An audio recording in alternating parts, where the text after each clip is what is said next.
एकीकडे पाहतो आपण शेतकऱ्याच्या जीवाचे हाल हाल होऊन राहिले. महाराष्ट्र गव्हर्नमेंट आता पाहून राहिलो, पण बरेचशा ठिकाणी महाराष्ट्र गव्हर्नमेंटच्या विरोधात भरपूर ठिकाणी आंदोलन होऊन राहिले, उपोषण होऊन राहिले. शेतकऱ्याला कर्जमाफी होऊन नाही राहिली आणि महत्वाचं म्हणजे आता आलो मी अमरावती जिल्ह्यातल्या परतवाडा या ठिकाणी आणि इथं पाहता तुम्ही माझ्या मागं की हे एक निवेदन देण्याची प्रक्रिया चालू आहे. आता निवेदन कशासाठी द्यावं लागते, जिथपर्यंत झोमल्या जात नाही तोपर्यंत निवेदन दिल्या नाही जात. निवेदन द्यायचं कारण काय आहे की शेतकऱ्यांना काय दंड दिला आणि दंड कसा दिला.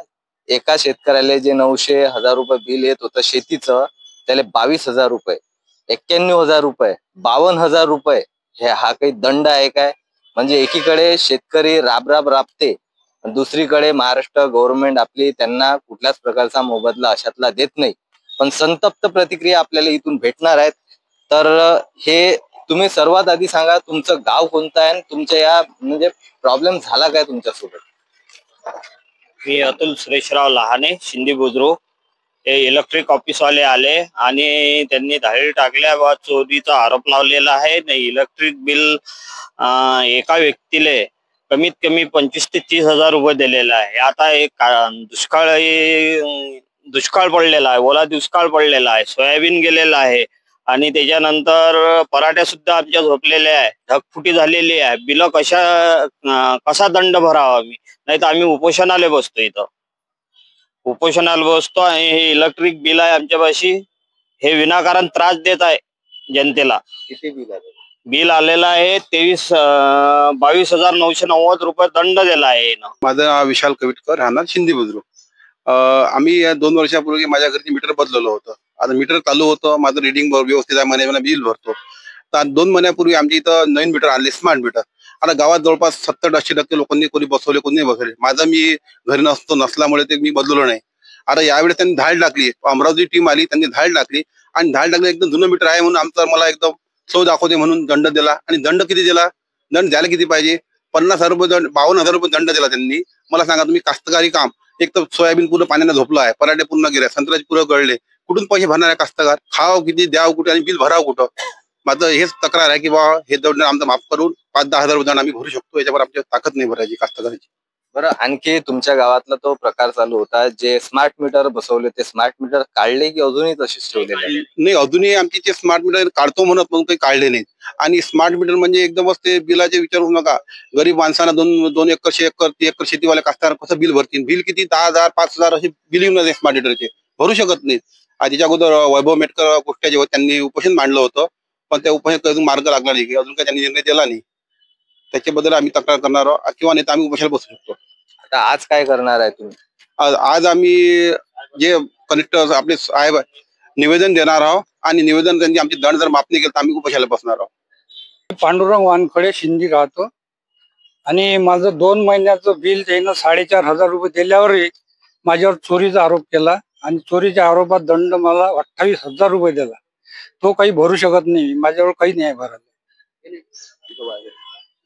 पिकं सारे वाया गेले आहेत, मी भरू शकत नाही. मी बिलही भरून राहिलो रेग्युलर साहेब, आणि दंड कसा भरू? मग मी बिल भरून आलो. 4,500 रुपये 2 महिन्याचं बिल आलं मला.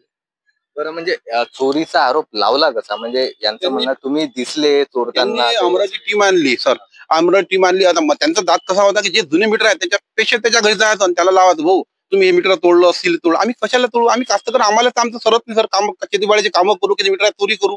आम्ही गावातले ग्रामीण चांगले व्यवस्थित लोक आहोत. आमचे त्यांनी मीटर तोड चेक लावलं, तो दाखवते, काढून दिलं. मी काढून द्या बा, 5-10 दंड दिला 52,000 रुपये. आता सांगा कास्तकारांना दंड भरावं की पीक पाणी खावं की काय करावं की आत्महत्या करावं? मला सांगा, आत्महत्या करायचा प्रश्न आला आमच्या पुढे. हे 52,000 दंड भरू शकतो का? मी सांगा तुम्ही. 5-6 एकर शेती आहे सर, त्यातला 2 एकर सोयाबीन पूर्ण पाण्यात वाया गेलं, पराठी पूर्ण हवेनं झोपून गेली. मला यांनी 91,000 रुपये बिल दिलं. माझं मीटर याच्या अगोदर जळलेलं होतं आणि आमचे जे ढोकणे साहेब होते त्यांच्याकडे मी गेलो होतो मीटर मागायला. त्यांनी मला म्हटलं पहिले 2 महिने मीटर भेटत नाही. मग त्यांना 5,000 रुपये दिले तर लगेच मीटर दिलं. एकाच दिवशी पैसे घेऊन घेतले, जुनं मीटर लोन दिलं. त्याच्यामध्ये वायर कापलेले ते काही आम्हाला काही माहित नव्हतं. आता धाड पडली तर त्याच्यात दिसला वायर कापलेले होते आणि 91,000 रुपये बिल दिलं. हे कोण्या पद्धतीने दिलं? यांना 91,000 बिल आलं, कसं काय बिल आलं? यंदा कसं साहेब, आता आमच्या इथं कसं झालं, मनमारी काम झालं. हे प्रायव्हेटवाले येतात, कोणाच्या घरचं कुठं आणतात, कोणाच्या घर तोडतात, पलाटा तोडतात, गावात लावून देतात. कोणाच्या मीटर कोणा काळी केली काय काय आम्हाला काही माहिती नाही. आम्ही म्हणतो "मला लावून द्या." प्रायव्हेटवाले माणसं पाठवतात, भरून टाकतो, लावून देतात. त्यात कोणा काळी केली, आम्ही कोणा मीटरमध्ये काळी केली, आम्ही कास्तकार कोणा आले हे काळीला केली नाही, कोणा फेस टू फेस केला आणि आम्हाला वेळच नाही. आमच्या शेती बाळीचे कामाला सरत नाही, आम्ही हे काम करू काय चोरी करायचं. आणि बाकी तिथं बाहेर चोरी याची जात नाही रे. गावात येतं हिंडतात, एक गल्ली घेर घेतली आणि बाकी गावाला दंड देऊन गेला. दंड किती दिला? दंड काही 5-10 दंड असते नाही. कास्तकार दुष्काळी साल आहे, जिल्हा दुष्काळामध्ये आहे आपला, यांनी मदत करायला पाहिजे की दंड द्यायला पाहिजे या टायमामध्ये, या वेळेत मला सांगा तुम्ही. कास्तकार काय करू शकतील? हा, कास्तकाराची खायची कंडिशन नाही. सर आज सोयाबीन पाण्यात गेलं, बाकी सारा ताल पण बसलाय. हा, कास्तकार काय करू शकेल मला? साहेब मी वानकडे बोलतो. माझं जो कापलं येणं काय केलं, मीटर कापलं त्यावेळेस आम्ही 10 जण होतो. त्याच्यात 10 जण लोक बा तुमचं चोरी केली तुम्ही. 10 जणांपैकी येणं काय केलं, 7 जण आम्हाला पकडलं, 4 जण पैसे घेऊन सोडून दिले. हे वायरमन लोकांना आमच्या पाशी आलं तर वायरमन की काका तुम्ही याला परत पडू नका, 10,000 रुपये तुम्ही ऍडजस्टमेंट करून घेऊ आपण, असं मला म्हटलं. मी म्हटलं बा 28,000 काय दंड येणार आहे आपल्याला, भरून पाहून घेऊ काय तिथं. तर अशा पद्धतीने हे काम होऊन राहिले. तिथं 10 पैकी 6 आम्हाला दंड दिला, 4 सोडून दिले, 4चे नावही गायब केले. माझ्यासोबत पण तेच झालेलं आहे. मला कमीत कमी 44,000 रुपये दंड दिला आहे. माझ्या घरी शेत एकरभर शेत आहे, 3 भाऊ आम्ही. हे माझ्या एकूण 44,000 रुपये भरणं होणारच नाही, शक्यच नाही आहे. आणि पहिलेच तो ओला दुष्काळ चालू आहे. सोयाबीन पाहिलं तर सोयाबीन झालं 6 पोते एकरभर आहे, त्यातले घुगऱ्याच आहेत ते.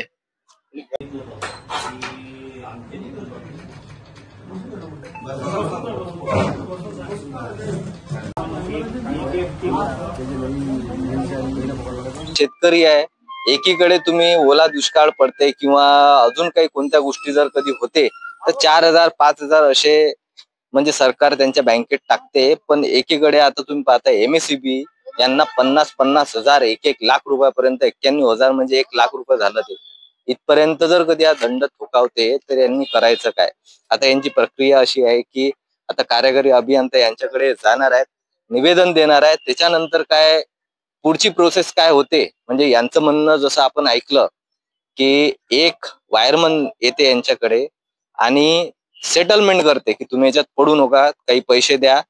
त्या वायरमन वरही काय कारवाई व्हायला पाहिजे आपल्या बातमीच्या माध्यमातून सांगतो आणि कार्यकारी अभियंता यांना पण सांगतो की अशा वायरमनवर कारवाई करा. सर्वात महत्वाचं म्हणजे ज्या पद्धतीचे तुम्ही हे दंड ठोकावता, हे असे दंड ठोकावू नका. आधी शेतकऱ्यांची काय हाल चालू आहेत हे आपल्याला दिसूनच येते. आणि महत्वाचं म्हणजे आणखी सांगतो की यांच्याच माध्यमातून आपल्याला माहित पडलं की जर कधी निवेदनच्या प्रक्रियेनंतर यांच्या गोष्टी पूर्ण झाल्या नाही तर हे सरळ उपोषणाला बसणार आहेत. याची तुम्ही पण काळजी घ्यायला पाहिजे.